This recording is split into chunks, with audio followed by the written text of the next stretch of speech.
क्रीडा स्पर्धाच्या उद्घाटनावेळी गोरे मैदानात दमदार फटकेबाजी. सातारा जिल्हा परिषदेच्या वतीनं छत्रपती शाहू स्टेडियम येथे आयोजित करण्यात आलेल्या क्रीडा स्पर्धेचे उद्घाटन ग्रामविकास मंत्री जयकुमार गोरे यांच्या हस्ते करण्यात आले. या उद्घाटन सोहळ्यावेळी मुख्य कार्यकारी अधिकारी याशनी नागराजन उपस्थित होत्या. उद्घाटनानंतर मंत्री जयकुमार गोरे यांनी मैदानावर उतरून तुफान बॅटिंग करत उपस्थितांचे लक्ष वेधून घेतले. त्यांच्या दमदार फटक्यांमुळे मैदानावर उत्साहाचं वातावरण निर्माण झालं. मात्र सध्याचे भाजपचे मंत्री असलेले जयकुमार गोरे राजकारणातही तेवढीच आक्रमक फलंदाजी करताना दिसत आहेत. साताऱ्याचे पालकमंत्री शंभूराज देसाई आणि जयकुमार गोरे यांच्या जिल्हा परिषद निवडणुकीच्या पार्श्वभूमीवर काही दिवसांपूर्वी जोरदार शाब्दिक चकमक झाली होती. त्यावेळी गोरे यांनी जोरदार राजकीय फटकेबाजी केल्याने राजकीय वर्तुळात चर्चेला उधाण आलं.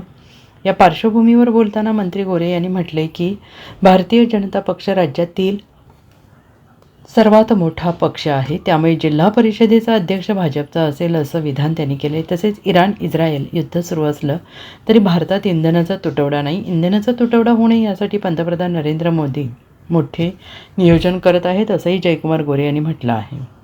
खास करून जिल्हा परिषदेच्या सगळ्या कर्मचारी आणि अधिकाऱ्यांच्यासाठी वर्षातून एकदा ही क्रीडा स्पर्धा होते आणि आम्ही मागच्या वर्षीच निर्णय घेतला की याला राज्यस्तरीय स्वरूप द्यावं आणि आता शासनाच्या वतीनं या स्पर्धा आता होतात.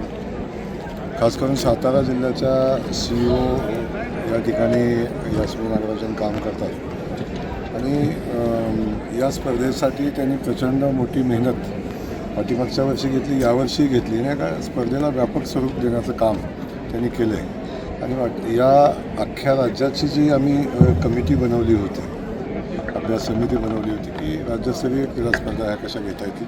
जशा महसूलच्या घेतात, बाकीच्या विभागाच्या अशा होतात, तसं जिल्हा परिषदेच्या घेण्यासंदर्भात त्या टीमचं नेतृत्व त्यांनी केलं आणि आता ही स्पर्धा राज्यस्तरीय भविष्यामध्ये आता याच वर्षापासून होते. आज प्रचंड मोठा उत्साह या ठिकाणी या स्पर्धेमध्ये आपण सगळेजण पाहतो आहे आणि आपल्या रोजचा रोजचा ताण याच्यातून बाहेर येऊन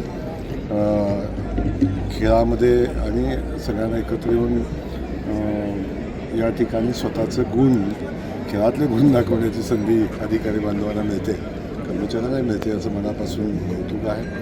या खूप चांगल्या स्पर्धा घेता म्हणून जिल्हा परिषद मनापासून धन्यवाद देईन.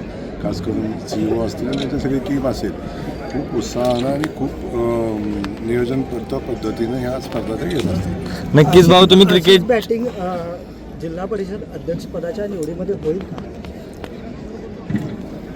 आपल्या सगळ्यांना माहिती आहे जिल्हा परिषदेचा निकाल जिल्हा परिषदेला लागत असताना भारतीय जनता पक्ष हा जिल्ह्यातला सगळ्यात मोठा पक्ष आहे आणि भारतीय जनता पक्ष जेव्हा सगळ्यात मोठा पक्ष आहे तेव्हा आमची नक्की इच्छा, माझी असेल कार्यकर्ता म्हणून माझ्या सगळ्या कार्यकर्त्यांची असेल, सगळ्यांची इच्छा की भारतीय जनता पक्षाचा अध्यक्ष सातारा जिल्हा परिषदेचा झाला पाहिजे. परंतु अजून बरंचसंच पाणी पुलाखालून जाईल, बऱ्याच घडामोडी घडतील. पण एक मी अगदी विश्वासानं सांगतो की भारतीय जनता पक्षाचा जिल्हा परिषदेचा अध्यक्ष व्हावा ही आमची प्रामाणिक भूमिका आहे आणि आम्ही शेवटच्या क्षणापर्यंत त्यासाठी प्रयत्न करू. एकीकडे इस्रायल अमेरिका यांचं युद्ध चालू आहे, त्याचा परिणाम भारतावर दिसून यायला लागला आहे. इंधनाचे भाव वाढतात, त्याबद्दल तुम्ही सांगा, त्याचा तोडगा कसा काढतात? आता साहजिक आहे की ताण थोडा येणार आहे, पण सध्या तर भारतामध्ये इंधनाची कमी नाही. बदलत्या परिस्थितीमध्ये आपण बघतोय की तो जागतिक स्तरावरचे काही निर्णय आहेत ते निर्णय आत्ताच सरकार घेताना आपण सगळेजण पाहतोय. पण भारतामध्ये इंधन तुटवडा किंवा गॅसचा तुटवडा होऊ नये अशा पद्धतीचं नियोजन आदरणीय मोदीजी करत आहेत. त्यामुळं फार चिंतेचा विषय आपल्यासाठी नाही. शेवटी युद्ध चालू आहे, या सगळ्याचे परिणाम तर जगावर होताना आपण पाहतोय. Bureau report SBN Marathi, Satara.